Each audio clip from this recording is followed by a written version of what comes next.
All right. Good afternoon. Good night. Good night to everyone, and welcome to another session of Read the Game. Um, our guest for tonight is Philcol Jeffers, and he will tell us what the topic for tonight is. Without further ado, let us proceed.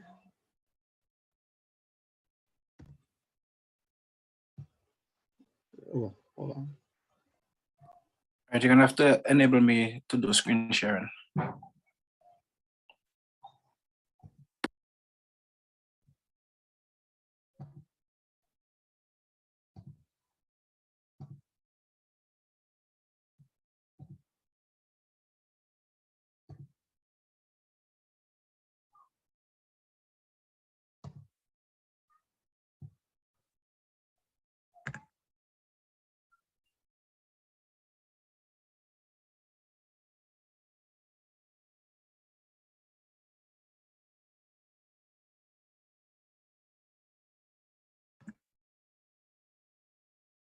Okay. All right.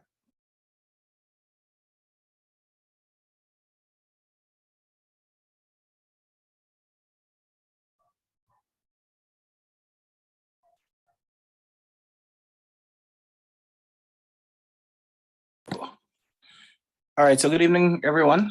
Once again, my name is Philcol Jeffers. I am responsible for partly the community outreach department within Jebel FC.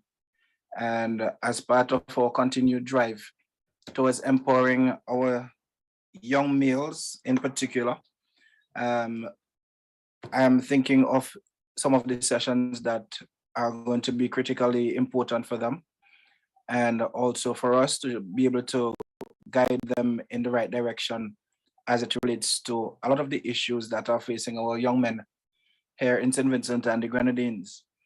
Let me put in this disclaimer very early and indicate that I'm in no way an expert in the area. However, I have extensive training in being able to do some of these programs. I would have worked with the USP score in 2008 and established a national program that was called MAP Empowerment. And that program was about empowering young men in non-traditional methodologies to basically become vocal about their own sexual reproductive health and to engage in conversations that are not usually the norm. So MAP would have meant men as partners, and as partners had all of the connotations. So it was about the girlfriend, the wife, or the brethren on the block. Because what we did with that program was to fashion it in such ways that we went right on the block. It was very much non-traditional, as I indicated. I didn't use any of the usual sit down and talk type of development. So this is one of the sessions that I would have done with the guys on the block. And the discussion was very healthy. I also want a disclaimer that I'm in no way having agenda bias based on my display screen, but to let you know that the image on the screen for a lot of our young men have a lot of meaning.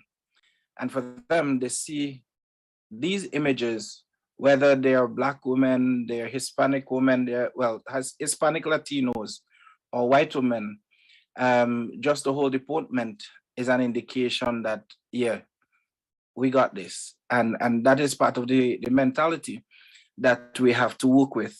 But for this evening's program, my intention is for us to be able to just provide basic information on men's health. And I want to first start off with a definition from WebMD, which indicate that men's health refer to health issues specific to the male, the human male anatomy. And these often relate to structures such as male genitalia or to conditions caused by hormones specific to or most notable in our males. So one of the things that is a constant bother to a lot of our males is the whole issue of prostate cancer. Let me indicate that when we did a Youth on the Block survey in 2010, 2010, it indicated to us at the Ministry of National Mobilization, at the time I was at the Youth Affairs Department, that over 56% or 65% of young males, 56 of the general population, 65 of young male population, had not had formal sexual reproductive health conversations. These conversations occurred in non-formal ways on the blocks, after playing football on the beach, at the rum shops, but in a structured manner, that didn't happen.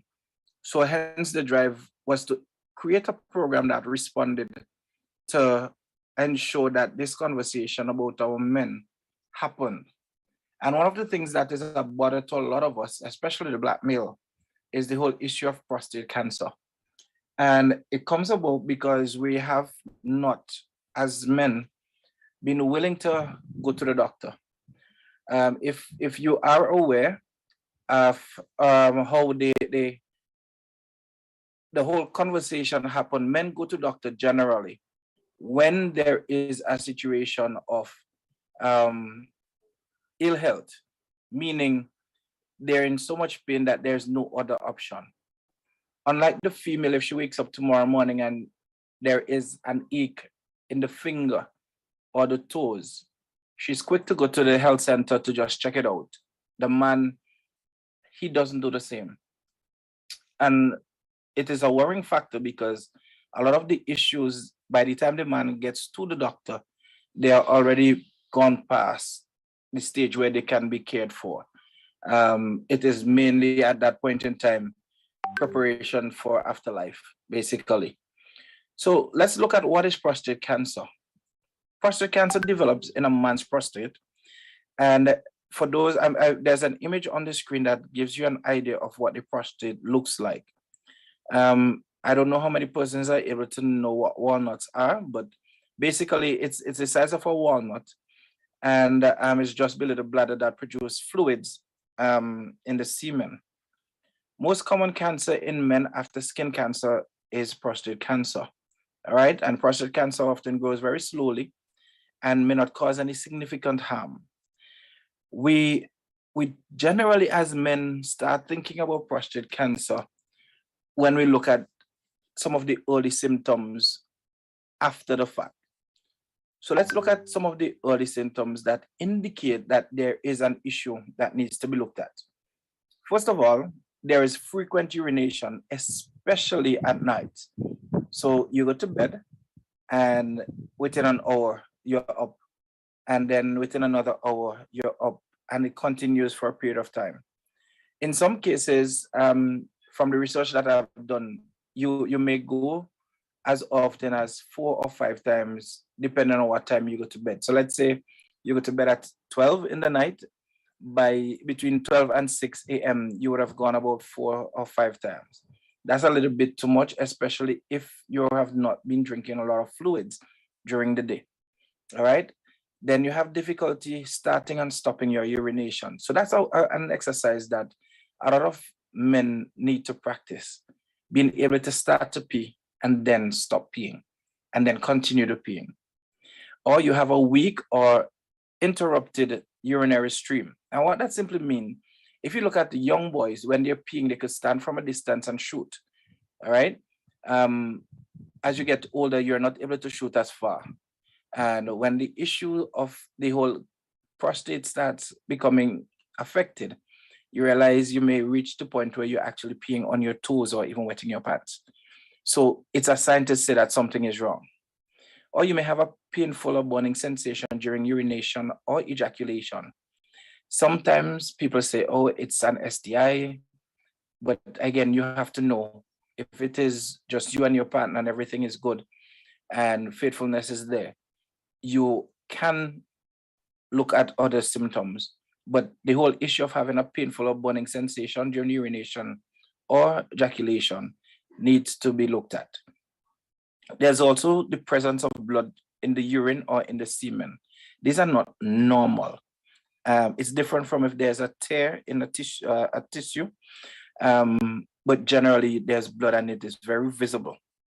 When it gets to an advanced stage, there is deep back pain, lower back, hips, and in the upper thighs.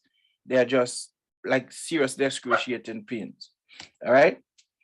So as you get older, your prostate continues to grow and it starts pressing on the bladder.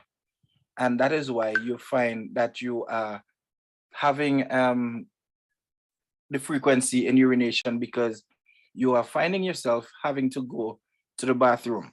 Now, what are some of the things that you're seeing there, things like hyperplasia and so on?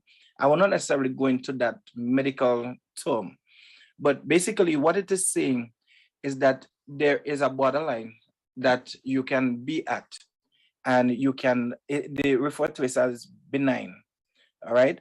And benign mean that you can treat it. There are some bothersome issues, but you can treat it, all right? So one of the things that I encourage the young men to do is, first of all, to get a blood test. And a lot of our men have the issue, and I'll show you as we go along what I'm talking about. So there are risk factors that you can control, where the whole issue of the prostate cancer is. So diet plays a very important role in the development of prostate cancer, which is more common in countries where meat and high fat dairy mainstay. So Caribbean, Black communities, we like our greasy foods, you know, we like those high fat stuff. Dietary fat, particularly animal fat from red meat, may boost male hormones level, and this may fuel the growth of cancerous prostate cell. A diet too low in fruits and vegetables may also play a role. So again, it is the encouragement of healthy eating that would help to, first of all, reduce the chances of you having prostate cancer. But again, when you look at our economics and our Caribbean situation, or if you're in the States, you look at our Black population in particular, or even in some cases, the Hispanic or Latin community, you find that we like what we refer to as soul food, and people go for the greasy food. One of the things that we have to be cognizant of and admit is that these foods are generally a lot cheaper than the healthy foods. And because they're a lot healthier and a lot cheaper and not healthier, those of us who are always on the run, we grab the quickest thing, a burger, fries, fried something, and we also engage Coca-Cola, Sprite, you know, and those are what we consume. So when we go from that, and then we also go into the situation where a lot of us drink milk, and it's not the low-fat milk, but just regular milk.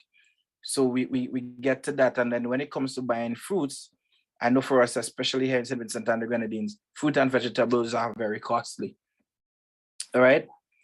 There are also myths about prostate cancer. So here are some things that will not cause prostate cancer. Number one, too much sex. That's not true. A vasectomy, masturbation, these things actually do not encourage the growth of prostate cancer. All right. If you have an enlarged prostate, that does not mean that you are at greater risk of developing prostate cancer. No, you can actually have a larger prostate based on your body composition and size.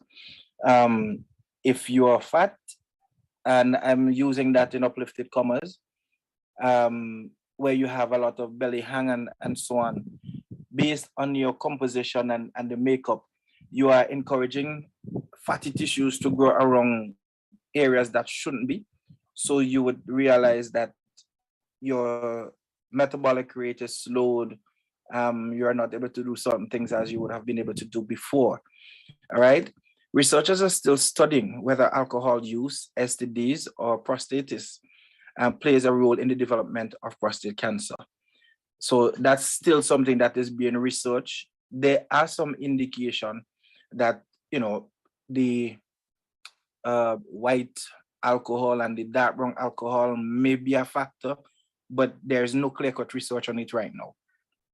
All right. You are free to stop me at any point if you wish, please. We also have where we encourage persons to see their doctor. So I was saying earlier on that I encourage them, first of all, to go and have a blood test done. But again, because our societies are very homophobic, we find that persons do not want to go to the doctor because of this rectal exam, referred to as DRE, which is digital rectal exam.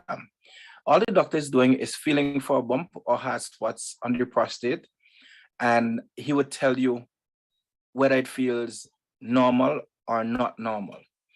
All right. It is, how should I put it? For some, it's a traumatic experience because, again, we're coming from a homophobic society that says anything that goes to the anus is about you being gay. And so a lot of our men are reluctant to have that rectal exam done. So we said to them, okay, you don't want to do that exam, then do the blood test. And the blood test basically checks for certain specific antigens and also very much the protein, the amount of protein that is existing within that blood gives an indication whether or not things are normal. All right. So an elevated level may indicate a higher chance that you have cancer, but you have a high level, and still be cancer free. So the blood test is an indication, yes, but the rectal exam is the most accurate. Now, I know with the advancement in technologies that there are some new methods that are being used. I know that they're doing an ultrasound that also can give an indication. And there is one where they're a little bit more advanced, similar to an MRI type X-ray that actually gives a digital reading of the size of the prostate, and they can do the measurements and do the surface scan and all of that. But again, those are a little costly. So first of all, I would indicate and encourage our men to go and do the blood test. And when you have that blood test, I would still encourage you to have the rectal exam done. Yes, you are going to be thinking a number of things. There is a shock effect that is associated with it.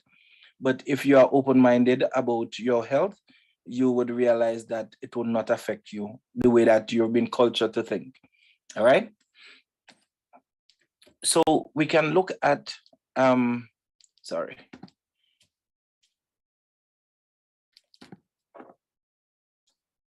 Some low risk cancer, one option is to watch and wait.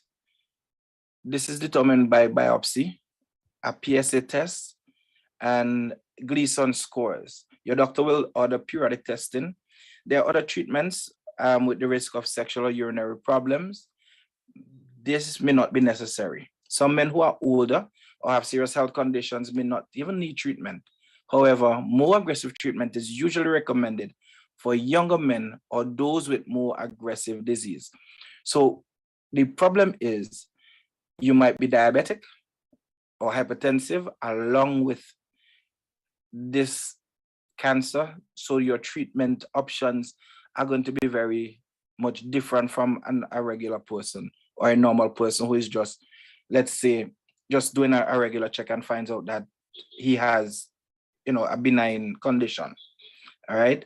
If you have those other, and they refer to them as non-communicable diseases, you have those, you are at a higher risk based on your medication. When the medication reacts with each other, what are those spills off that would happen?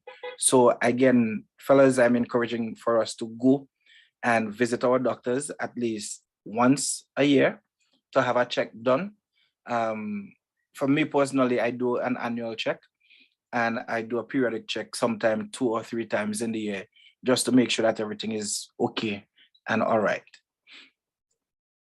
We have what is referred to as bear belly.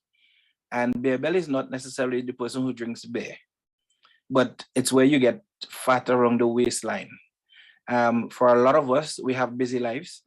And a lot of our busy lives is around sitting around a desk, unless we are active coaches. We eat, we sit. Some of us, we roll our chairs instead of get up and walk. So we have that to deal with. So we have to be cognizant that these things, because of our lack of exercise, we end up having fat tissues just sticking around our belly area. And it is very hard for us to lose belly fat. All right. You have to be conscious that in order for you to lose belly fat, that you have to go on a serious weight loss program and you have to be consistent. So I realize that a lot of our people get up, I'm going to the gym, and by a month in, they start seeing some results and they quit because their schedule gets busy again.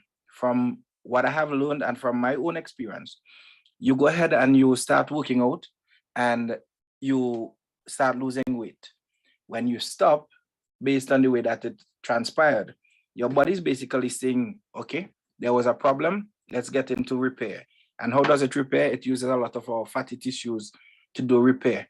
And so they get clogged and stay where they are. And our diet doesn't change. We do not do any exercise. They just continue to build on each other. And that's how we end up having all that weight around our gut area or stomach area. All right. So let's look at something that a lot of our young men seem to have a lot of issues with, which is the whole idea of having erectile dysfunction. So a lot of us don't want to discuss erectile dysfunction because if you're on the block and you start talking about erectile dysfunction, you become the laughing stock. And this is one of the problems that we have with men's health, is that men laugh at each other when it comes to our own health. So as you can see in the picture that is there, the first thing that happens, you see an out of service. And out of service is because for a lot of our men, our ego is about our sexual prowess, all right? And how much our scores can be, the numbers. So men are not eager to discuss sexual troubles, but nearly a third of guys experience problems. These include sagging libido, premature ejaculation, erectile dysfunction. Those are just three of the many issues, all right? So it is the erectile dysfunction means that you're unable to develop or sustain an erection. There are a number of risk factors for erectile dysfunction, including but not limited to diabetes and type 2 or type 1, heart diseases, urological conditions, smoking, circulation problem, and some medication. Now, I don't know for you if you've been able to see a lot of our young men talking about mixing drinks. So you have them mixing Hennessy with Red Bull, Hennessy and Campari with Village Ram and those type of things. What happens when they do that is that there is a rush, but it's not long lasting. And because of that, there are times when their heart beats a lot faster than it is supposed to. And we've had situations here in St. Vincent where a number of persons, a number of young males, conductors, van drivers, climbing at, some hotspots, who have been engaged in these risk drinking, I would refer to it as, have ended up at the hospital. Some have ended up with erection that lasted for a couple of days and have to be injected for a release to happen. And it's all about being able to go how many rounds, being able to talk about penis size, how many girls you can have within a night, and all these things. So one of the things that I again encourage them to do is to talk with their doctors at the community level, community health aides, if they have a good relation. And that's another issue that men has, is that a lot of the health aides and persons who are in that profession, if you know our Vincentian culture, it's very commercy. So if you go to the clinic and they realize that, boy, you have a lot of moat in the community, but you have erectile dysfunction, that's something that is going to be leaked, no matter that there's a confidentiality clause. Because, oh, you play man, you want to play, give people talks, they can't come up. And that in itself creates the whole issue of trust, where a lot of our men do not trust our healthcare providers, sad to say. All right. So how do you cope with prostate cancer, erectile dysfunction, sagging libido, and all these things? You do have medical help that can happen. There are surgeries that can be done, but there are also, and this is something that I found out, that in therapy, that persons, sometimes it is a mindset issue, and it just requires persons having the conversation to talk about what they're going through. That can help sometimes. Now, there's also the other thing, that this whole erectile dysfunction episode has become a money-making venture. So, for example, you would go and buy Viagra, and Viagra comes in 4 different strengths. There's the 25, the 50, the 75, and 100. From the medical reports, the 25 seems to be one of the most potent because it gets the job done quickly, but it lasts the shortest in time. So they indicate to you 15 to half an hour before you're ready to engage in sexual activities, you can take the 25. The 50s could go from half an hour, but if you're going out and you decide that you're going to have a longer pleasure, the 100 milligram takes its own time to kick in and work. But there's also Cialis. The funny thing with all of these medication, they carry the same base medication. It's either tadalafil or sildenafil, all right? And in both cases, the generic drug is a lot cheaper to purchase than the brand name. And so people go based on a brand and the message that was sent in the brand and not necessarily the medication that is working, all right? Also, you have to be cognizant that a lot of our women also help sometimes to destabilize the men, because let's say after once, twice, 3 times, he's unable to have an erection or hold an erection, she becomes angry at him. They do not have a conversation about trying to find a medium ground, but rather it's now, or you have other women, and a whole heap of conversation, as we say, a whole bacchanal begins. And it's not going to stop until she realized, okay, this is something that has to do with either neurology, what he's been eating, he is not taking meds, or he is diabetic. And if he is diabetic and he is not controlling his diabetes, or hypertensive and it's not controlled, there may be an erection, but it doesn't last. All right. So there are other things that we have that interferes with men's health. So there's the whole issue of color blindness. And it doesn't mean that you see the world in black and white, but it reduces how you see colors. All right.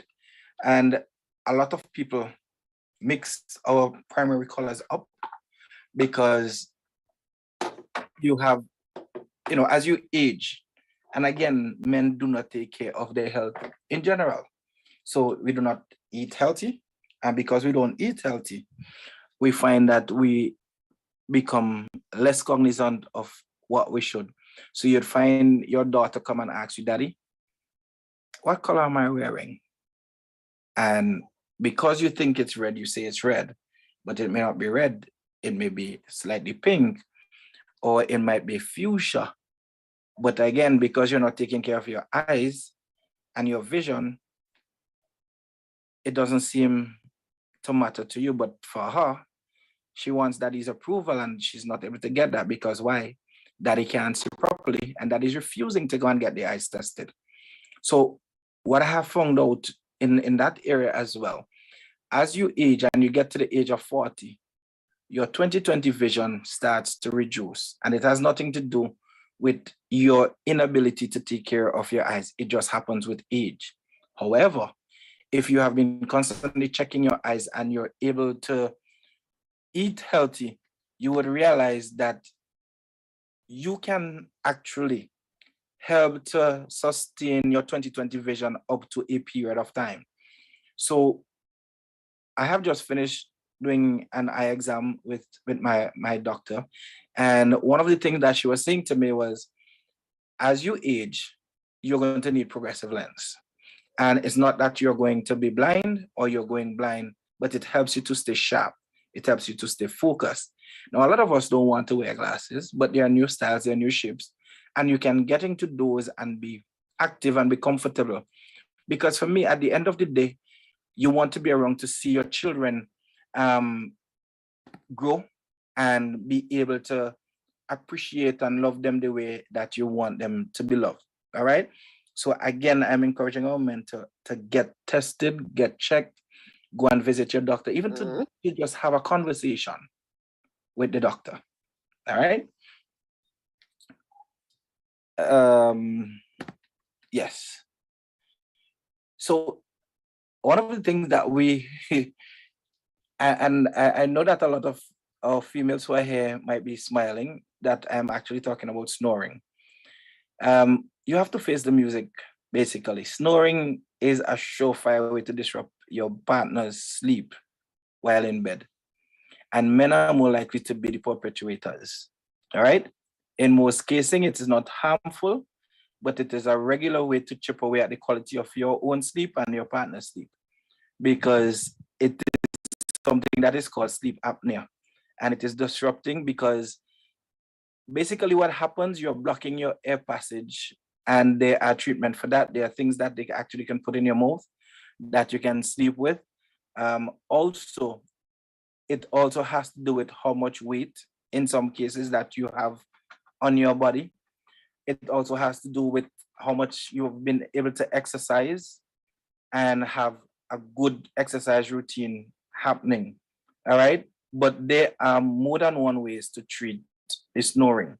Also based on your bed and bed type, positioning on your bed. These are just a number of the things that affect the whole issue of snoring. So sometimes it may mean sleeping on your side so that the airway is not blocked, because that is what happened. Snoring is basically a blockage of the air passage. All right. Partially where some air is passing and some is not going. So you're getting the whole because you're trying to have the circulation going on. All right. I know some people might be laughing as I talked about that. The other thing to a lot of our men, we seem not to care about body odor. And there are those of us who like to hug. And I know there are a lot of females who, by the time you lift your arm, you've been walking around, you're sweating, you're not wearing a proper deodorant, and there's a smell. All right. I know that some persons, like I've had conversation with some of our African folks who talk about that scent being your natural body scent and it has to be appreciated. But within our own context of our Caribbean civilization and, well, Western world civilization, to be more specific, the whole issue of deodorants and antiperspirants have been introduced, and we use those to take care of our bodies. When we play soccer, a lot of our men like to play soccer and then go and hang out, and they would still be in the boxers and the soccer pants, sometimes even the socks, walking in a slipper. The shirt that you sweat in, you may still have it on. As we say, it wet and dry back. And then you sit down and you still have conversation. It is actually creating bacteria that is going to cause the bad smell. All right.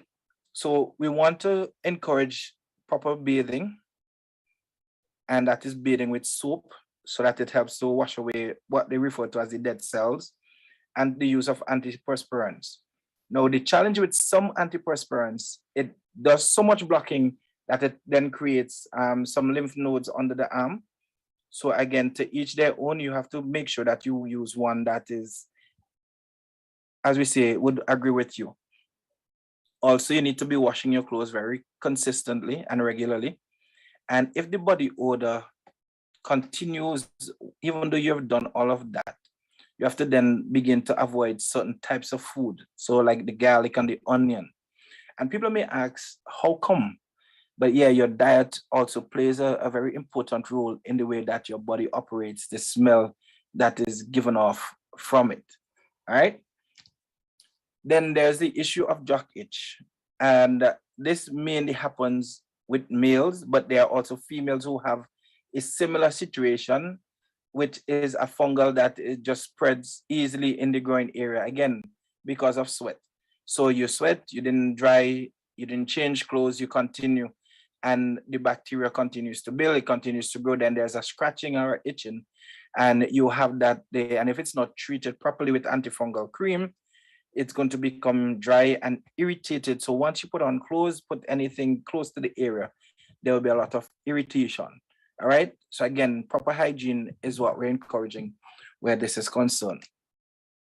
Then we have the whole issue of athlete's foot. Thankfully that today we have footwear that are breathable, but still you have persons who, for not taking care of their foot properly, there's fungus that grows between the toes. So again, it boils down to how cognizant you are as an individual, because this happens to both male and female. All right. So if you're walking around in unfamiliar territories like locker rooms and gyms barefooted, you pick up on whatever else is there. So everybody who's sweating and they're dropping their sweat, you don't know what other chemicals are on the ground and so on. Then you go and you have your shower and you're not washing between your toes. Then you find in some cases a greeny looking something, sometimes it's a black looking something. And if you do wash properly, you'll realize that there's a red irritation between the toes, or there's a stripping away that is there. And you'll find that it starts to itch quite a lot. So there's cream, antifungal cream that is for it. There are sprays, and there are also powders that can be used to treat athlete's foot. All right. So are there any questions that we would want to look at? I can also take the conversation into a gender discussion if we wish, but I would pause for some questions.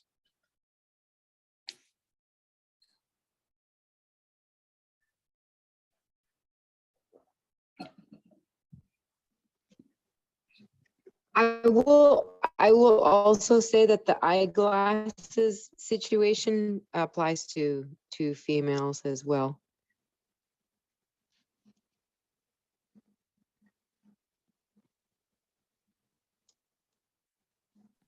Okay.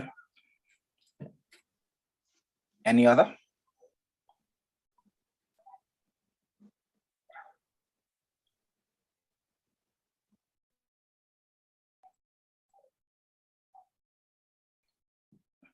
So I want us to probably for a few minutes discuss the idea of how do we see our gender roles where men are taught to be tough and rough and not to cry, not to want to be soft, not to visit health centers, because as a man you should be tough, you should be able to bear pain and not cry. How do we see those gender stereotyping affecting men's health in a modern society?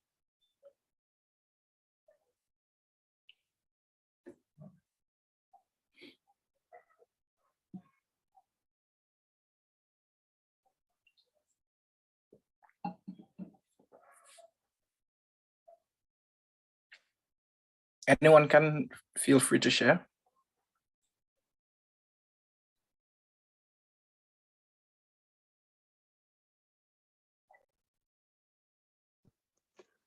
I would like to offer a perspective. Sure. Go ahead. I would like to say that I believe, and I have seen male and female contribute to this unfortunate situation, because, and I say this because it's an overall, it's like a general situation of, and I've spoken with this before about many people, not just coaches, but in general, vulnerability. And I think it's a general cultural problem for everybody, not just in certain geographic areas. But I do think that it lends towards this false expectation of men having to prove themselves. And to some extent, it's a survival situation, right? You know, if you go back millennia, right? Everybody's in a survival mode. To a certain extent, it's a survival situation. But right now, I believe in many areas, we can try to get past that, and it will increase people's health better. I just attended the funeral of a friend of mine a couple of weeks ago. And unfortunately, it was he died of COVID, but specifically because he had many underlying health conditions and was obese and had heart issues and diabetes, and it could be that a lot of these things, expectations of people and the way that we treat people can lend towards that. It's not the only thing, obviously. Yeah.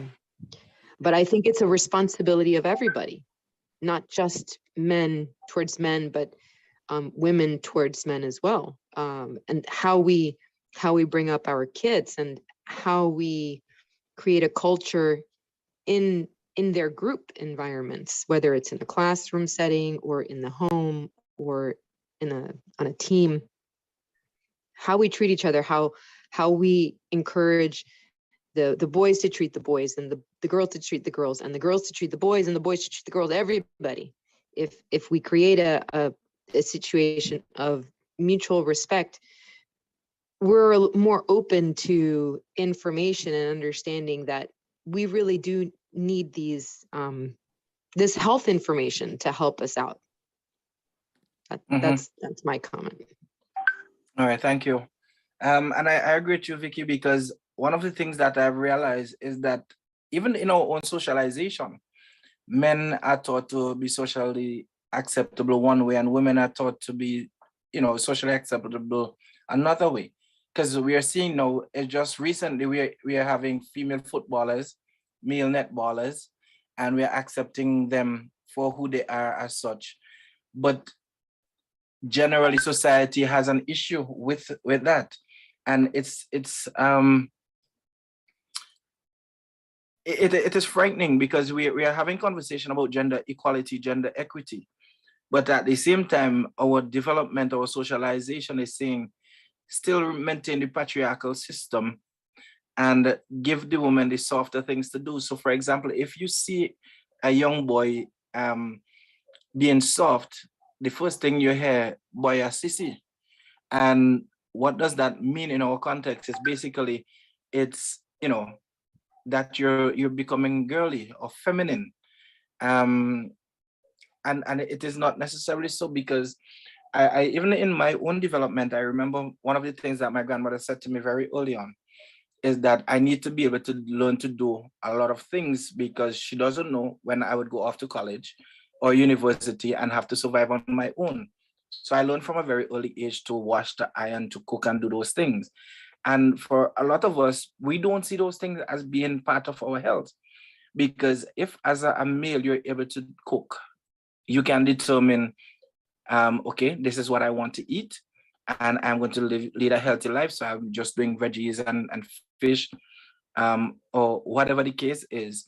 You do not have to rely on someone else for that. But again, let's go back to our economics, because we are so caught up in becoming economically viable.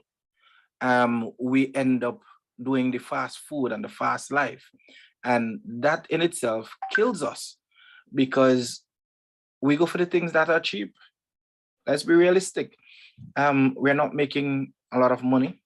So a chicken and chips in our situation is $5 or $6 compared to a bowl of soup that is 10. All right. You can get a vegetable salad with meat for $15, but you can also get a pillow for $8 or $7 or $5. You get stew chicken and stuff for less.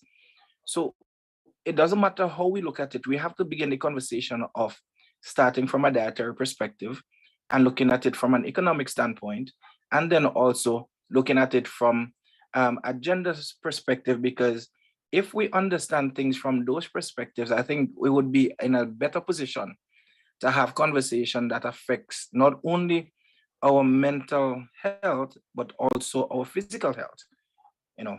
So for me, those are things that I am concerned about and would love to see us as men start taking greater interest in, and not just only when an issue is relating to our sexual health. Because part of the exercise that we did with the men as partners is that we realize men don't talk about their relationship with their daughters and their sons the same way. You know, for a lot of us as men, if our sons come home and talk about having a girlfriend, it's all right. But as soon as she says that she has a boyfriend, that's a whole not a ball game. Then you hear who have gun and who have cutlass and who would do what. And instead of having a proper conversation about, okay, this is a stage in life, this is what is going to happen. Be prepared for these things. If this happen, this is what you do or don't do. You know, but we don't have that. But when it comes back, we look at our socialization. That is what we've been prepared for. Men are not prepared to go to a doctor. Men are not prepared to go to a clinical psychologist and sit down and talk about their problem. If you do that, you're weak. And that is what our society has basically said to us. So should we continue in that vein? I'm not sure. So I'm just leaving it still for maybe two or three more comments, and then I'll wrap it up.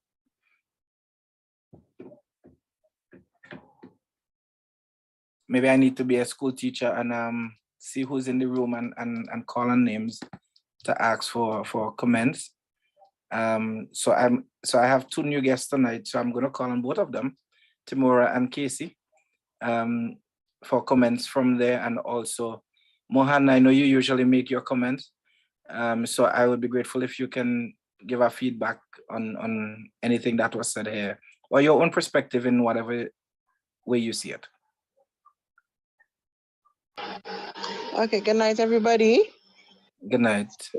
So it's my first time on your platform, and I was really, encouraged and motivated because from personal experiences, my grandfather had a prostate cancer he had to take it out. And my father was recently diagnosed with an enlarged prostate, which caused a sore within the family.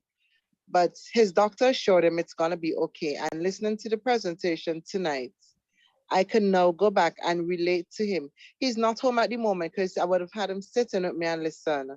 But I now understand it clearly. I don't know if it's possible that the slides, you can email them to me. So I can probably, that's possible. That's possible. Right. So I can actually go through it with him and my mom, because she's the one who's really all panicky, which is something to panic about, because you know how these things operate if not treated properly. So I'm really grateful to be part of this session tonight. And I would like to be part of more sessions like this. All righty. All right, thanks. You're always welcome to be on our platform. Yeah. So again, Vicky, this is what I've been trying to say, that because of our own socialization, again, you're hearing that mommy would go to the doctor, mommy would check, but daddy wouldn't. And then by the time he goes, this is what happens. He finds out that there's a situation and everybody gets into a panic. And then you start, instead of having a straight across the line conversation, the blame game happen. I tell you, when for go doctor, why hand so? Why don't go doctor? Why don't go and get checked? Because again, as men, we were told not to go until it's a certain point. When you can't bear it no more, then you go to the doctor. Casey, Mohan?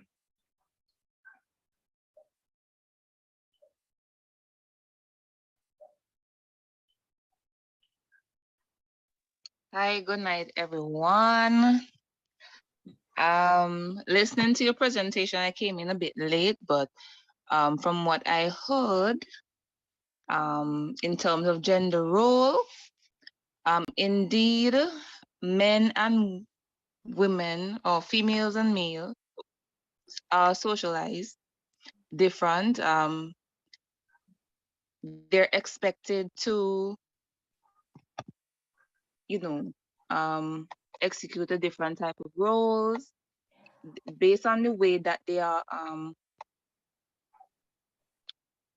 okay, say like girls and boys, they are socialized different, especially given, you see, like females,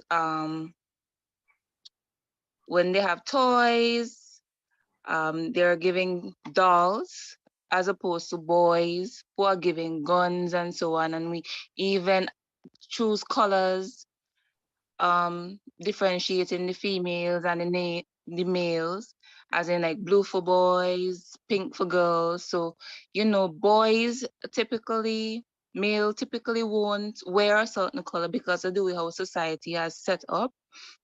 The same for girls.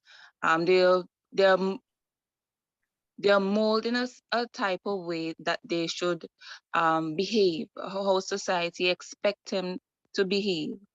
Um, in terms of males, I think in regards to what you were saying, boys, they need persons to give them a voice where they can speak out on these issues, because having these issues boxed in, they can develop mental problems.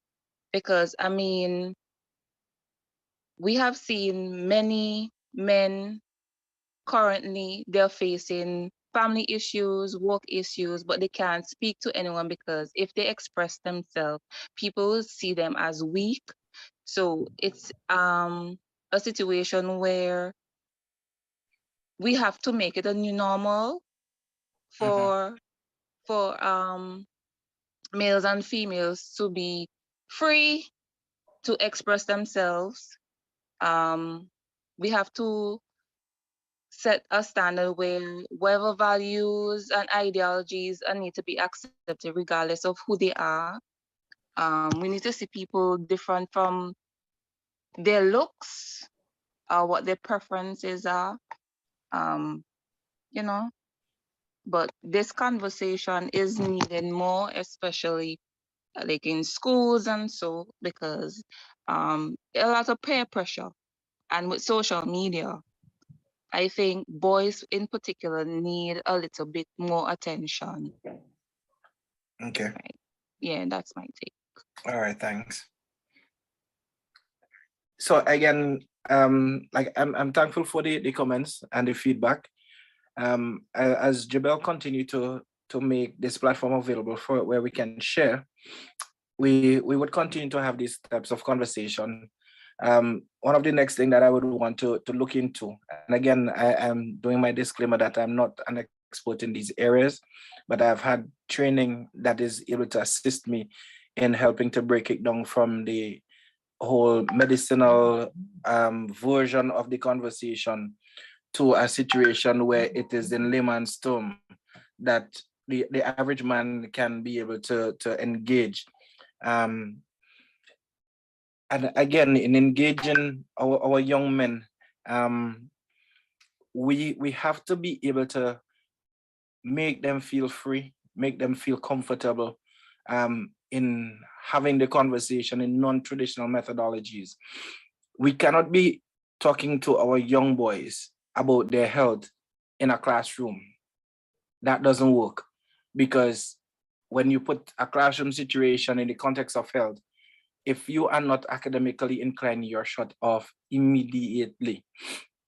So my experience has been to use these non-traditional methodologies where after a football game or a practice, when we are cooling down and we're sitting down, a 15-minute conversation about, guys, when was the last time you went and checked at the clinic? Or who's using condoms, who's not using condoms? The conversation that are unusual. And as adults, we also have to be comfortable within ourselves, because I find that a lot of us as adults cannot have a conversation about sex. And that conversation about sex is not necessarily penetrative sex, but sex in general, the whole body chemistry and all of that.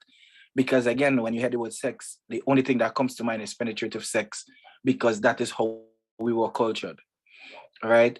There are a lot of us as individuals who are also uncomfortable with our very own bodies. So how are we going to relate to our young people? These conversations, that's going to be a challenge. like I said to folks who are working with me or associated with me, a lot of these things I went and did them for myself, so that when I'm sitting and having a conversation with you and you ask, did you? I can say, yes, I did. This has been my experience.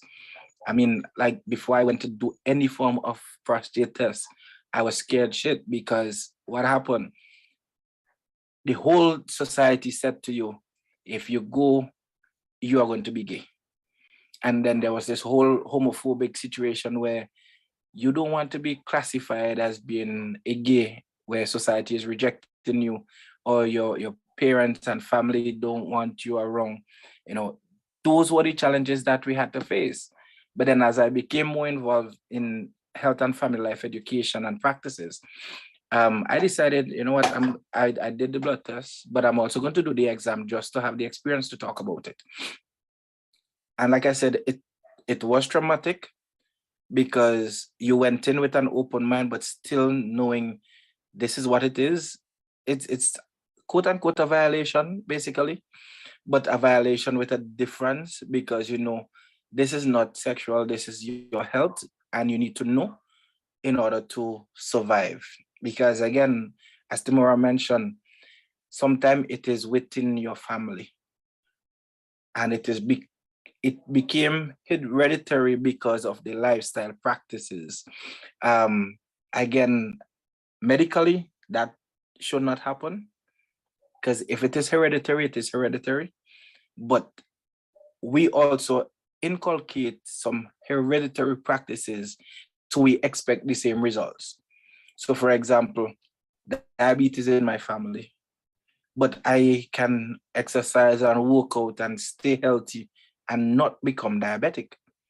But again, soul food is available. And in my situation, where my grandmother is going to tell me I can't waste food because finances are low and whatever else, you eat. Because on one hand, you don't want to disrespect, but on the other hand, you have to think about health. So how do you draw the balance? Then you take food and say, okay, prepare this, and this is what we would have. You know, so these are some of the things that we have to begin to have in a conversation and say to people, this is what it is, this is how we want it to do, and this is the direction we want to go. So I want to thank you guys tonight for coming into the room and sharing. It is these type of conversations that is going to help us as individuals to be able to work on improving the situation with our families, getting our young men, because a lot of us work with young people. Whether we are coaching or from our secular jobs, we have to engage with young people or even our co-workers, encourage a male in your life to go and get a health check, because it is important. And it is not just important because you want them to be around for a while, but you also want to be able to, if they have to do any treatment, that it is catch at an early point, at an early stage. And that early catch helps you to save money. Because I tell you, healthcare is expensive. I remember having to go and do a blood test, a series of blood tests that cost me almost $1,000 EC. And that was just to find out about, basic health issues, to, as we call, to doubt out and make sure that, okay, you're not suffering from any of these, so you're good to go. It is going to be expensive, but it is better to spend the money to find out at an early stage than then have to come back and spend the money to do surgeries, which you're talking about 20,000 plus EC dollars. And if you have to travel out of St. Vincent to do these operations, you're talking about a Barbados or a Trinidad, and the figure is multiplied. So you're talking about a 50,000 US dollar now. So it's no longer an EC, but a $50,000 just for the operation. You're not talking about recovery. You're not talking about your stay and your flight. So health is expensive. So we need to, at this point in time, begin the process of ensuring that we're able to fix it now and be able to transition over to getting us on the right path so that we can be healthy and stay healthy for a long while. So again, I want to thank you very much for participating here tonight. And I look forward to having another discussion with you. And as Jubel FC continues we're reading the game, and this is part of the game that we have to read, which is to ensure that we stay healthy. We may then look at mental health. We can look at psychological health also, which, they go hand in hand together, and be able to look at the whole man as we prepare ourselves for healthy living and healthy existence. So thank you.